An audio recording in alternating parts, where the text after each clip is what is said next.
Much, Mr. Carson. We'll now hear from the gentleman from California, Mr. Royce, for 3 minutes.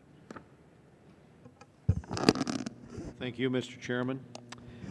As we dissect the proliferation of the exotic mortgages throughout our financial sector, it is hard to overlook the role played by the ratings issued by the various rating agencies.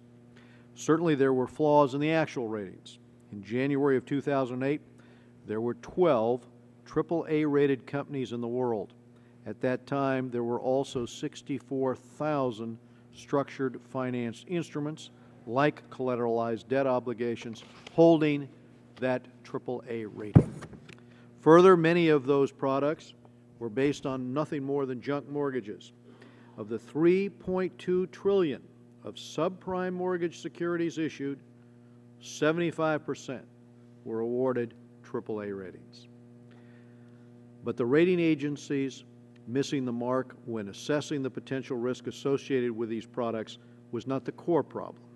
I believe the major failure over the years was the blind reliance on the rating agencies by investors, financial institutions, and by the federal government. In many respects, the government has institutionalized these failed ratings. Looking back, this over-reliance was as misguided as the ratings being issued by the NRSROs. Going forward, nothing will replace due diligence by investors and institutions and regulators. Alternative risk indicators must supplant what was previously an oligopoly by the NRSROs.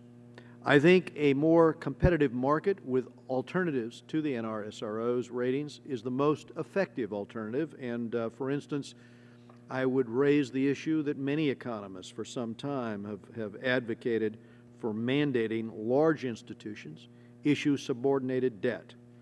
Credit default swap spreads have also been used as an alternative to agency ratings. I look forward to discussing the draft legislation issued by the Chairman, as well as other potential reforms with my colleagues here today and hearing from these witnesses. And I thank you, Mr. Chairman, and I think in retrospect, Mr. Chairman, had we never codified under law some of the references to rating agencies and essentially put government behind the rating agencies, there might have been more due diligence going forward. I hope we learn from that. Thank you, Mr. Chairman. Thank you very much, Mr. I yield